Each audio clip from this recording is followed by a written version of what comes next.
The return of a cult model after many years can be tricky.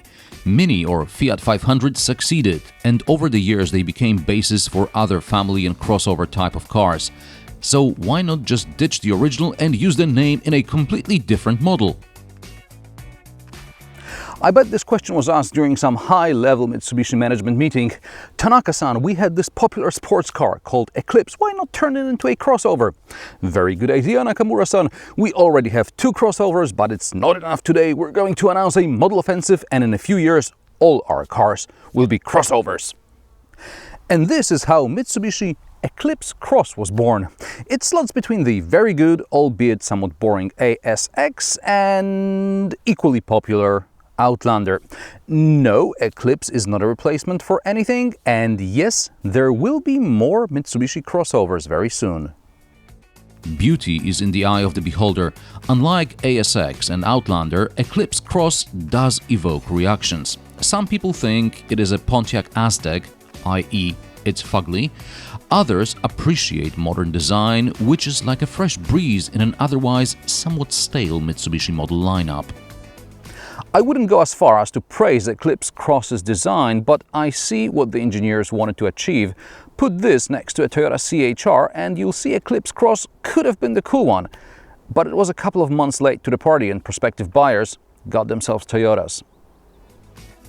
Look at the shape. They are similar. Eclipse Cross is slightly larger than CHR. Mitsubishi has also longer wheelbase and just a bit bigger, at first glance, boot.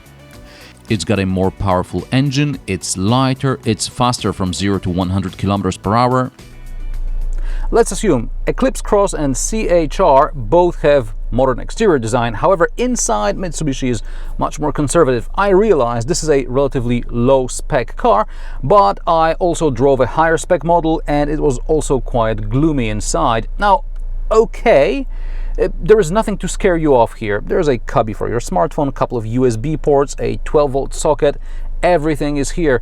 There is generous storage in the glove box.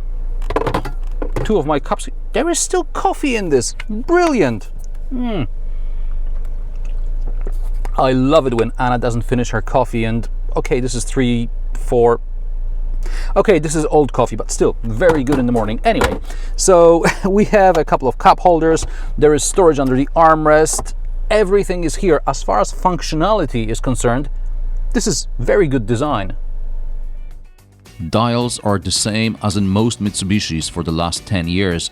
Monochrome display has been replaced with a color one sometime along the way, but that's about it. AC buttons instead of knobs, but it works fine. Mitsubishi SatNav is atrocious, but this test car doesn't have it. Instead, there is Android Auto, which works most of the time because it sometimes crashes. I don't know whether it's the car's fault or the app's fault, but at least it's there. Infotainment system can be operated by touchscreen or via this touchpad. The touchpad is bad like in Lexus cars, and the screen may be too far for some. Menu is logically challenged. For example, when I picked up the car, the screen was set to night mode. So I found the screen settings, which are in the settings menu. So here are the screen settings. There we go. And it's just brightness and contrast. Okay, so that won't work, obviously. So I looked around the instrument cluster. There is general brightness adjustment for the whole thing, but that's not it. Then there's the menu between the dials, but that's not it either. So I called Mitsubishi PR, but they didn't know and transferred me to a technical person who didn't pick up. So I called the dealership and finally they got back to me with information that there is in fact a separate menu for the night and day settings, which is here. Yes, it's here. Why is it not in the screen settings? I don't know. Similarly, there is a separate button to activate the clock, and the clock display and clock settings and everything are in a different place. But yeah, this is Mitsubishi logic.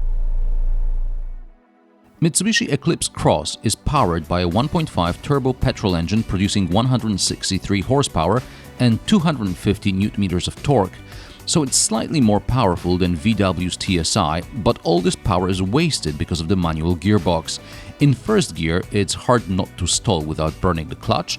In second gear, not much is happening in low revs, so in order to exit a crossing, it's best to rev the car in first gear. With these gear ratios, you cannot take advantage of the torque.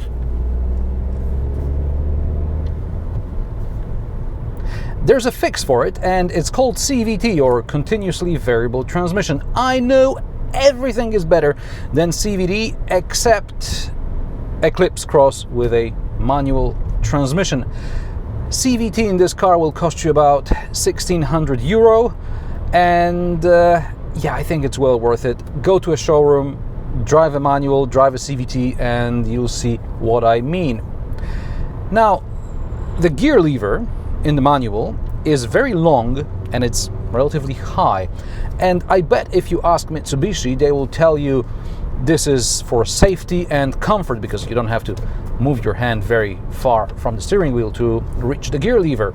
However, I think Mitsubishi just had maybe a Lancer design lying around, and they thought, since it works, why bother spending more money? Let's use the same gearbox, and I think this is the case here.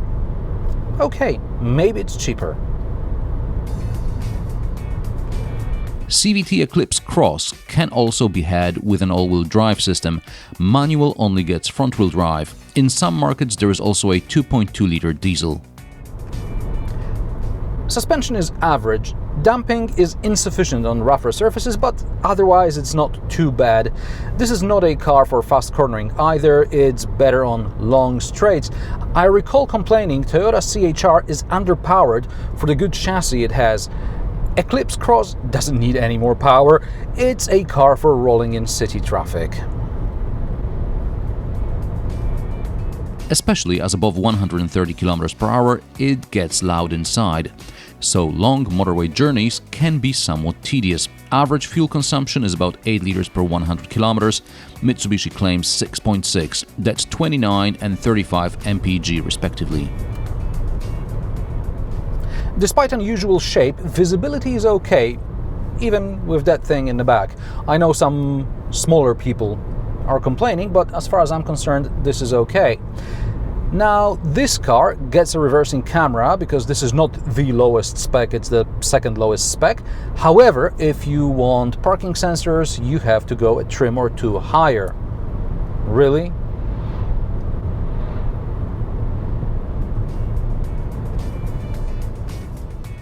And should you go off the beaten path, Eclipse Cross has decent approach and departure angles. I really thought I'm going to lose the spoiler here, but I'm fine.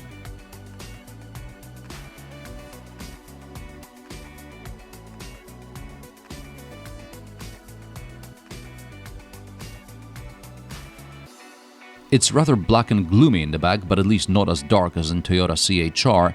Doors open wide, making loading kids easier.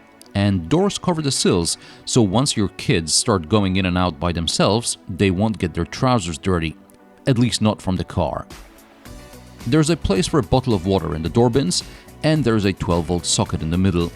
However, there are no air vents, no armrest, middle seat is not only narrow, but also fastening seatbelts is rather complicated.